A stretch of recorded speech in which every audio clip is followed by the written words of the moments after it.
Halo guys, kembali berjumpa dengan saya Rino dalam channel Belajar Pagi Bikin Happy. Nah, pada video kali ini saya akan menjelaskan tentang 8 jalan kebenaran dalam ajaran Buddha. Sebelum saya menjelaskan, silahkan teman-teman menekan tombol subscribe, like, dan share video ini supaya kita semua dapat sama-sama belajar. Oke, kita langsung mulai saja pembelajaran kita pada hari ini. 8 jalan kebenaran dalam ajaran Buddha. Sebelum kita memahami 8 jalan kebenaran dalam ajaran Buddha, kita terlebih dahulu harus memahami konsep eksistensi dalam filsafat Buddhisme. Nah, kenapa harus kita pahami terlebih dahulu? Supaya 8 jalan kebenaran ini pada akhirnya akan ada tujuannya bagi eksistensi ini. Nah, eksistensi dalam filsafat Buddhisme menjelaskan bahwa manusia tidak diciptakan dari satu atau dua orang manusia saja, melainkan dimulai dari banyak manusia. Kenapa bisa seperti itu? Karena Buddha memahami bahwa manusia adalah hasil ciptaan dari proses panjang sejalan dengan proses pembentukan tata surya, sehingga kemunculan manusia dimulai dalam jumlah yang banyak. Buddha menjelaskan bahwa eksistensi manusia di dunia ini merupakan sebuah lingkaran penderitaan. Artinya, manusia yang tinggal di dunia saat ini, ia masih di dalam lingkaran dukkha atau lingkaran penderitaan. Nah, untuk keluar dari lingkaran tersebutlah, maka Buddha mengajarkan kepada 5 biku pertamanya 8 jalan kebenaran menuju Nibbana untuk keluar dari lingkaran dukkha tersebut. 8 jalan kebenaran tersebut ialah: jalan kebenaran yang pertama adalah pengertian benar. Pengertian benar yakni pengetahuan yang benar tentang ajaran-ajaran Buddha seperti 4 kesunyataan mulia, hukum tilakkana atau 3 corak umum, hukum sebab musabab, dan hukum karma. Ajaran tersebut membahas tentang pola kehidupan yang seharusnya dijalani oleh manusia, yang dimana setiap jalan hidup yang dipilih oleh manusia pasti memiliki konsekuensi yang harus dipertanggungjawabkan. Salah satunya ialah tentang hukum karma, yang dimana karma menjadi proses dari sebab akibat.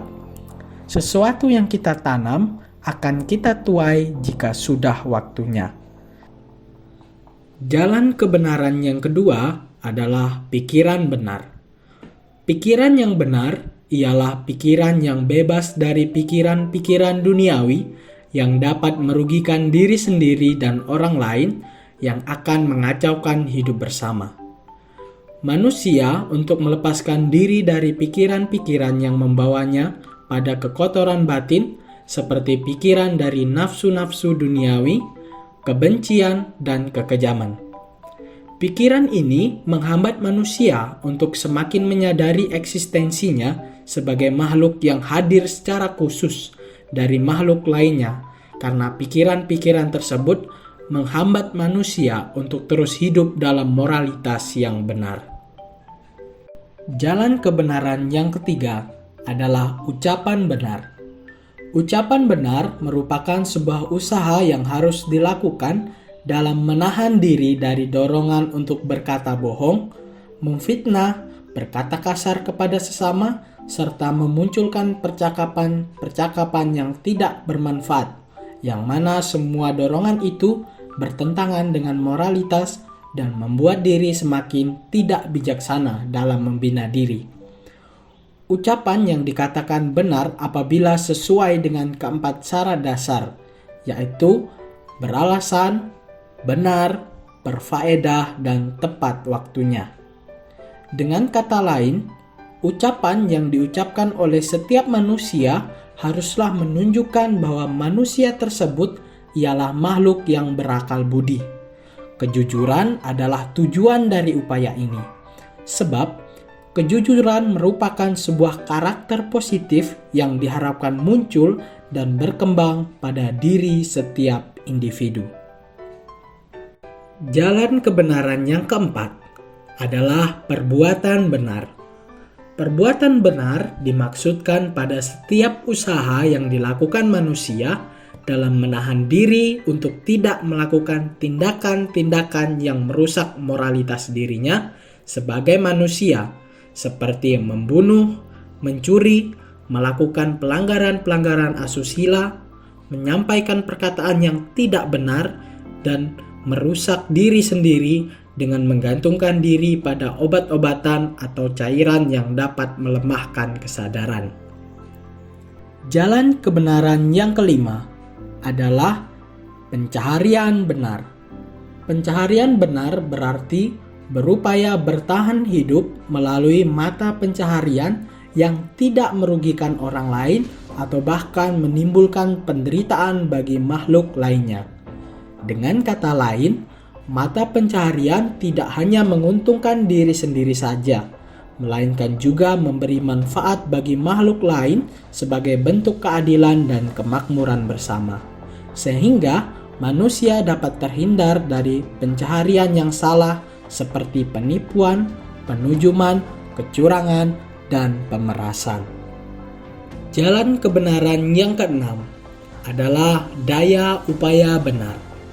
Daya upaya benar dapat ditemukan dari usaha yang dilakukan manusia dalam membela kebaikan dan melawan kejahatan. Manusia hendaknya tidak boleh sama sekali membela kejahatan dengan alasan apapun, terlebih lagi memunculkan sebuah kejahatan baru. Sebaliknya, manusia dituntut untuk terus menjunjung tinggi kebaikan dan terus mengembangkannya. Jalan kebenaran yang ketujuh adalah perhatian benar. Perhatian benar menjadi upaya di mana manusia memerhatikan diri sendiri secara utuh dan menjaganya secara benar. Memerhatikan diri secara keseluruhan meliputi perhatian diri terhadap badan jasmani, pikiran, perasaan, dan batin. Keempat aspek inilah yang pada dasarnya menjadikan manusia sebagai manusia yang mampu menyadari eksistensinya sebagai makhluk yang dapat menghantarkan dirinya untuk keluar dari duka. Jalan kebenaran yang terakhir adalah konsentrasi benar. Konsentrasi benar berarti tindakan atau usaha dalam memusatkan pikiran pada objek yang tepat demi mencapai sebuah keadaan yang lebih mendalam. Pemusatan pikiran akan membawa manusia untuk keluar dari sensasi-sensasi yang tercipta dari indrawi dan masuk dalam dunia ide yang membawanya pada sebuah perjalanan spiritual yang lebih mendalam. Dalam proses ini, manusia akan melewati 4 fase, yang dimana setelah melewati beberapa fase tersebut, manusia akan sampai pada ketenangan batin yang tidak dipengaruhi oleh apapun, baik dari luar maupun dari dalam dirinya. Oke guys, itu tadi penjelasan tentang 8 jalan kebenaran dalam ajaran Buddha. Semoga video kali ini dapat berguna bagi kita semua, dapat menambah ilmu pengetahuan kita semua untuk masa depan yang lebih cerah.